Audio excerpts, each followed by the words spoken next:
बिस्मिल्लाहिर्रहमानिर्रहीम। अस्सलाम वालेकुम स्टूडेंट्स, आज के इस वीडियो सेशन में मैं आपके साथ बीए पार्ट 1 या एडीबी पार्ट 1 की एक और इम्पॉर्टेंट पोएम डिस्कस करूंगा। पोएम का नाम है डिपार्चर एंड अराइवल। स्टूडेंट्स, मैं आपको बता दूं कि ये आपके सिलेबस में शामिल पोएम नंबर 11 है और इसका टाइटल डिपार्चर एंड अराइवल जो है ये मैं आपके साथ पहले डिस्कस करूँगा, फिर मैं इसकी ब्रीफ समरी जो है आपके साथ डिस्कस करूँगा, फिर मैं आपको इसका एक इंतहाई इंपॉर्टेंट स्टांजा भी बताऊंगा और फिर इसके अलावा आखिर पे मैं आपके साथ इसका जो most important question highly expected हो सकता है वो मैं आपके साथ डिस्कस करूंगा। तो स्टूडेंट्स, डिपार्चर एंड अराइवल का टाइटल हम पहले देखते हैं। डिपार्चर का माना रवानगी होता है और अराइवल का माना आमद होता है। सो डिपार्चर एंड अराइवल का मतलब बन गया आमदो रफ्त, यानी आना, रवाना होना और पहुँचना। आमदो रफ्त भी इसे कह सकते हैं। अब ये जो डिपार्चर एंड अराइवल है, इसको अगर हम डीपर सेंस में देखते हैं तो इससे मुराद ये है कि राइटर ये टाइटल में एक्सप्लेन ये करना चाहता है कि अगर हम किसी जगह पहुंचना चाहते हैं, यानी if we want to arrive somewhere, उसके लिए हमें डिपार्चर करना पड़ेगी, यानी हम रवानगी करेंगे तो फिर हम किसी जगह पे पहुंचेंगे। सो डिपार्चर एंड अराइवल जो है ये जाहिर करता है कि if we want to move forward, अगर हमें आगे बढ़ना है, अगर हमें कोई मंजिल हासिल करनी है, अगर हमें किसी मंजिल पे पहुंचना है या कोई सेट किया गया टारगेट हासिल करना है, तो फिर उसके लिए डिपार्चर तो ज़रूरी है। सो departure mean beginning, departure mean start, यानी डिपार्चर एंड अराइवल का मतलब क्या होगा कि स्टार्ट लेना है ताकि किसी जगह पहुँच सकें। अब ये नज़म का टाइटल जो है वो ब्रीफली मैंने आपको एक्सप्लेन किया। अब अगर हम इसको राइटर जिस सेंस में इसको अप्लाई करना चाहता है, इसको अगर मैं कॉन्टेक्स्ट की बात करता हूँ तो इससे मुराद ये है कि राइटर हमें ये बताना चाहता है कि दुनिया के मसाइल बहुत ज़्यादा हैं और हर गुजरते दिन के साथ मसाइल बढ़ते जा रहे हैं। मसाइल का बल्कि राइटर कहता है कि पूरा समंदर है और हम साहिल समंदर पर खड़े होकर जब एक लम्हे के लिए इन मसाइल के समंदर को देखते हैं तो हम डर जाते हैं, वी फील हेजिटेशन, लेकिन फिर भी अपने लबों पे गीत लिए हम आगे बढ़ जाते हैं। बट राइटर हमें ये भी कहता है कि बल्कि मोटिवेशन देता है कि हमें आगे बढ़ जाना चाहिए, क्योंकि इन मसाइल से घबराना नहीं है बल्कि इनको हिम्मत के साथ, कोशिश के साथ, जद्दोजहद के साथ इनके साथ कम्बैट करना है, इनके साथ फाइट करना है। सो ये राइटर जो है बड़े बताता है। अब इसमें ज़ाहिर बात है कि ये पोएट जो है टी.एस. एलियट जिस दौर से बिलोंग करता था, उस दौर में ज़ाहिर बात है कि जंग अज़ीम 1 भी लड़ेगी, जंग अज़ीम 2 भी लड़ेगी। दुनिया के अंदर मसाइल भी बहुत ज़्यादा थे, जंगों की नताइज भी भयानक थे। तो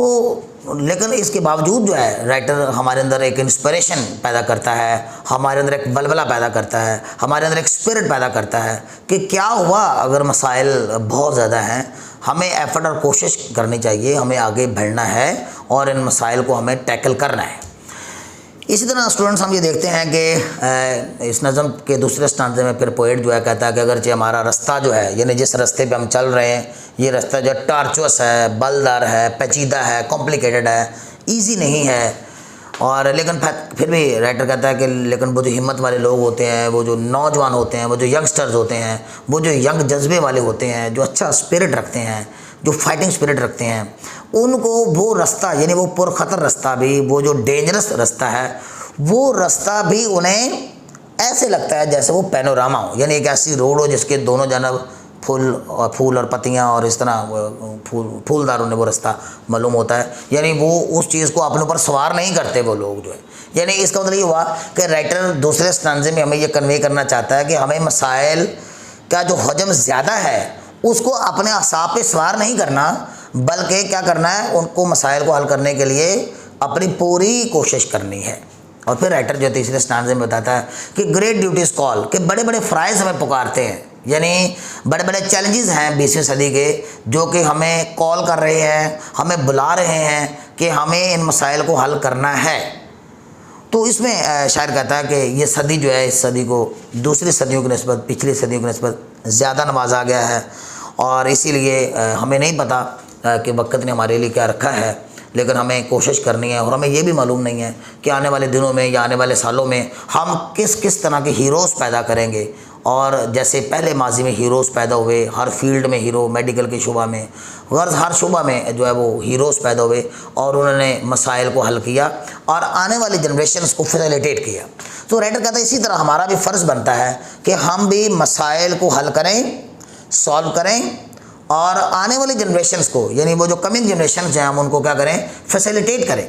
और उनको फैसिलिटेट करने के लिए हमें बहुत सी एक इनहेरिटेंस, यानी एक वर्षा की सूरत में, एक जैसे एक विरासत में हम चीज़ मुंतकिल करते हैं। जैसे बाप एफर्ट करता है, कोशिश करता है, जद्दोजहद करता है, और फिर अपनी तमाम जो अर्निंग्स होती हैं और अपने जो तमाम अचीवमेंट्स होती हैं और अपनी तमाम जो प्रॉपर्टी होती है, वो एक वर्षा की सूरत में अपने आने वाली नस्लों को मुंतकिल कर देता है। इसी तरह राइटर कहता है कि हमें भी कमिंग जनरेशन्स के लिए या फ्यूचर जनरेशन्स के लिए हमें भी एफर्ट करनी है, कोशिश करनी है, और एक वर्षे की सूरत में हमने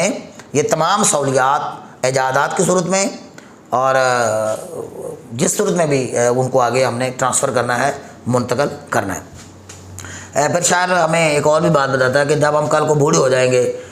जब हम ग्रे हेयर्ड हो जाएंगे, सफ़ेद बालों वाले हो जाएंगे,